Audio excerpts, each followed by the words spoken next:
बोलिए शंकर भगवान की जय। श्री गणेश भगवान की जय।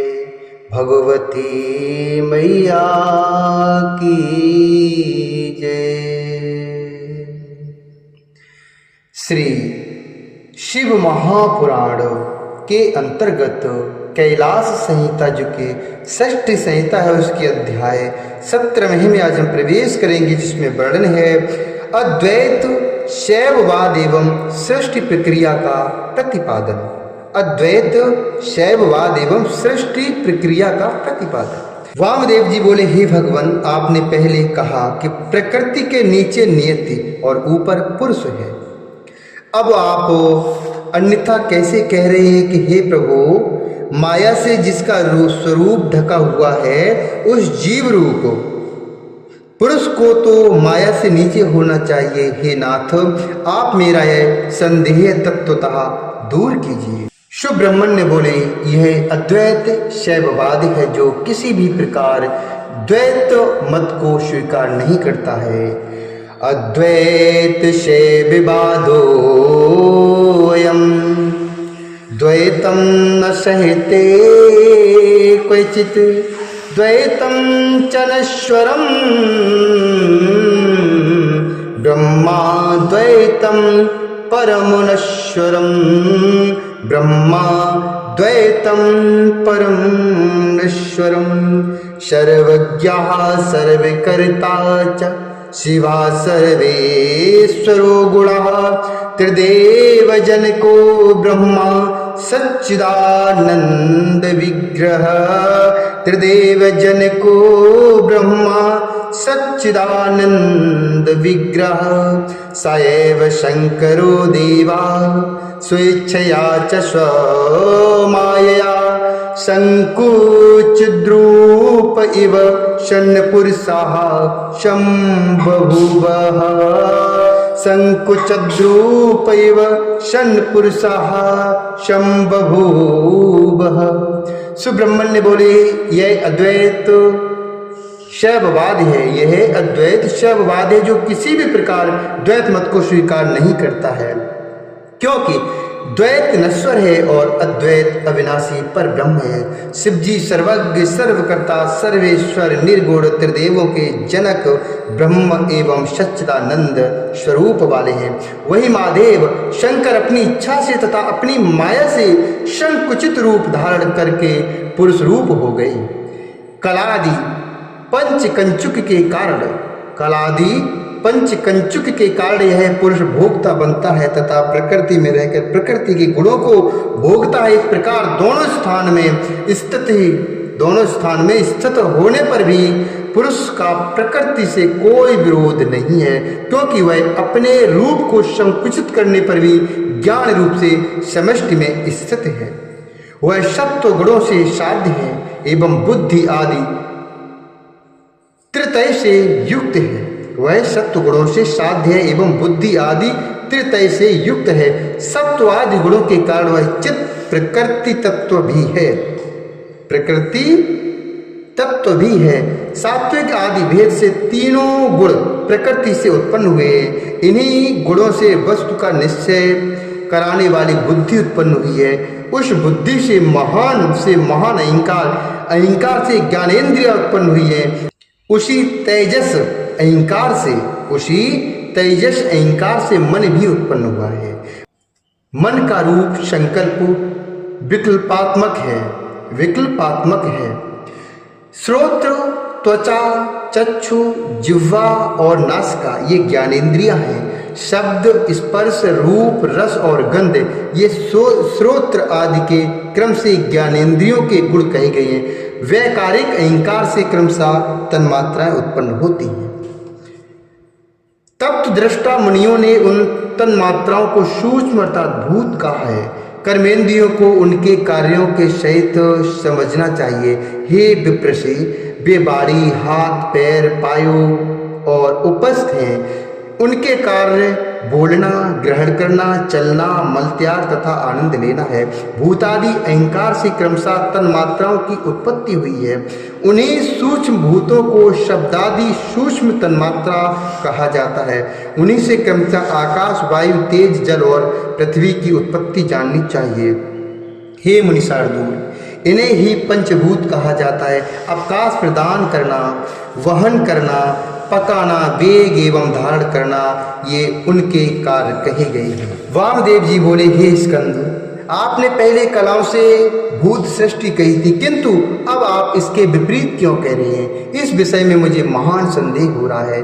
भूत सृष्टि पुरा प्रोक्ता कला दिव्य कथम पुनः अन्यथा प्रोच्यते स्कंद संदेहोत्र महान्मम संदेहोत्र महान्मम आत्मतत्त्वमकारः शायद विद्या शादुस्ततः परम शिवतत्त्वमकारः शाद वामदेवेति चिन्त्यतामो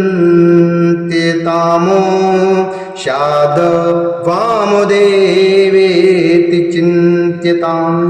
वामदेव जी बोले, स्कंद, आपने पहले कलाओं से भूत सृष्टि कही थी, किंतु अब आप इसके विपरीत क्यों कह रहे हैं? इस विषय में मुझे महान संदेह हो रहा है। आपने कहा था कि हे वामदेव, अकार आत्म तत्व है, उकार विद्या तत्व है, मकार शिव तत्व है, ऐसा समझना चाहिए। बिंदु नाद को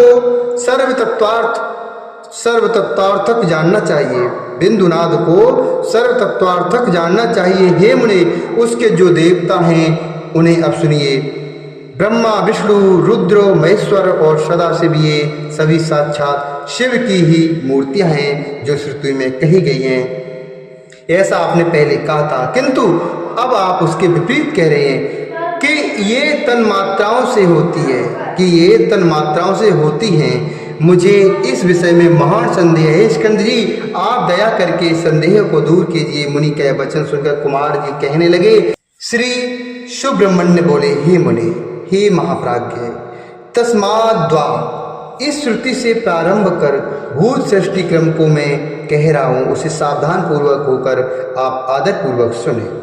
कलाओं से पंच महाभूत उत्पन्न हुए हैं, यह तो निश्चित ही है। अतः स्थूल प्रपंच रूप वे पंच महाभूत शिव जी के शरीर हैं। शिव तत्व से लेकर पृथ्वी तत्व पर्यंत सभी तत्व क्रम से तन्मात्राओं द्वारा उत्पन्न होते हैं। हे मुनि, अब मैं क्रम से उन्हीं तत्वों को कहूँगा।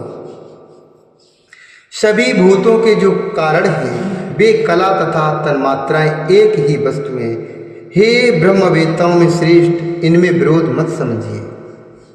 इस स्थूल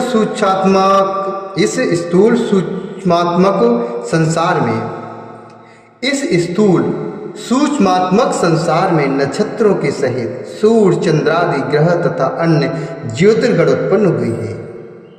ब्रह्मा, विष्णु, महेश्वरादि देवता, समस्त भूत समुदाय, इंद्रादि दिक्पाल देवता, पितर, असुर, राक्षस, मनुष्य एवं अन्य प्रकार के जंगम प्राणी, पशु, पक्षी, कीट, पन्नग, सर्प आदि नाम भेद वाले जीव, वृक्ष, गुल्म, लता, औषधि, पर्वत, गंगा आदि 8 प्रसिद्ध नदियां तथा महान रिद्धि संपन्न 7 समुद्र और जो कुछ भी वस्तुएं हैं वे सब इसी में प्रतिष्ठित हैं, बाहर नहीं है।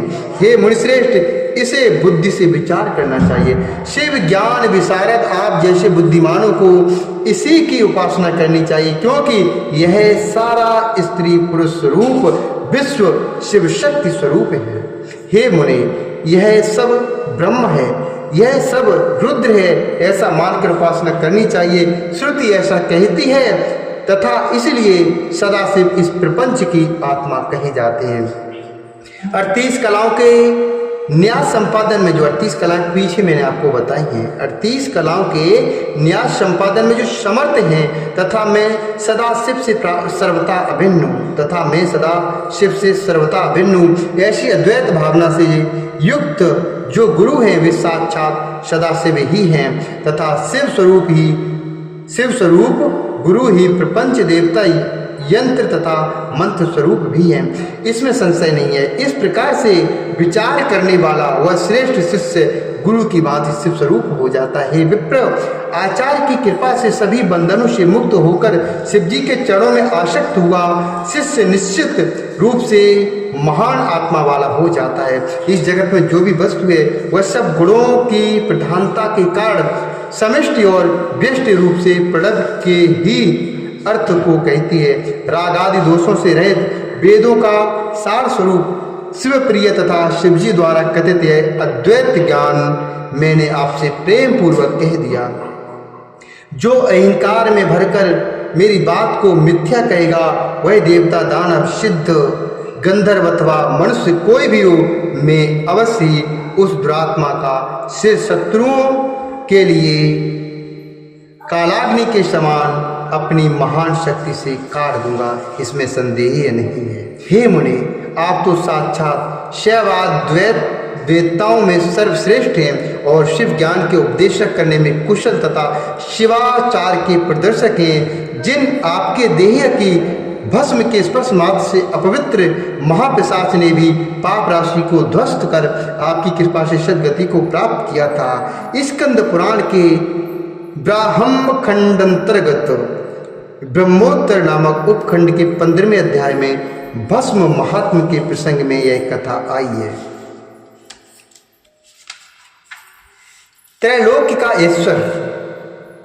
का ईश्वर धारण करने वाले आप शिव योगी कहे जाते हैं। आपकी कृपा दृष्टि के पड़ते ही पशु भी पशुपति अर्थात साक्षात शिव हो जाता है। आपने जो आदर पूर्वक मुझसे प्रश्न किया वह तो केवल लोक शिक्षा के लिए किया, क्योंकि साधु लोग लोकोपकार के लिए ही इस लोक में विचरण करते हैं। क्योंकि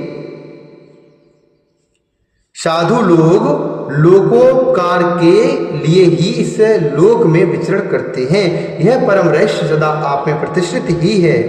अतः आप श्रद्धा एवं भक्ति भाव से आदर पूर्वक अपने मन को प्रणव में लगाकर उन संसारी जीवों को परमेश्वर में युक्त करके उन्हें भस्म और रुद्राक्षमाला धारण विधि के उपदेश सहित शिवाचार की शिक्षा प्रदान करें। आप कल्याणमय हैं, सैवोचित आचरण करते हैं और अद्वैत भावना को प्राप्त तथा लोक रक्षा हेतु विचरण करते हुए आप अच्छा सुख प्राप्त करें। सूत जी बोले, स्कंद जी द्वारा कथित इस अद्भुत वेदांत निष्ठित मत को सुनकर महर्षि वामदेव विनम्र होकर कार्तिकेय को पृथ्वी पर बार बार दंडवत प्रणाम कर उनके चरण कमल के मकरंद का भ्रमर के समान आस्वादन करते हुए तत्वज्ञ हो गए। इति श्री शिव महापुराणे षष्ठ्याम कैलास संहितायां शिवाद्वैत ज्ञान कथनादि सृष्टि कथनम नाम सप्तदशोऽध्याय। इस प्रकार श्री शिव महापुराण के 6ठी कैलाश संहिता में शिवाद्वैत ज्ञान कथनादि सृष्टि कथन नामक 17वां अध्याय पूर्ण हुआ। बोलिए शंकर भगवान की जय, वामदेव भगवान की जय।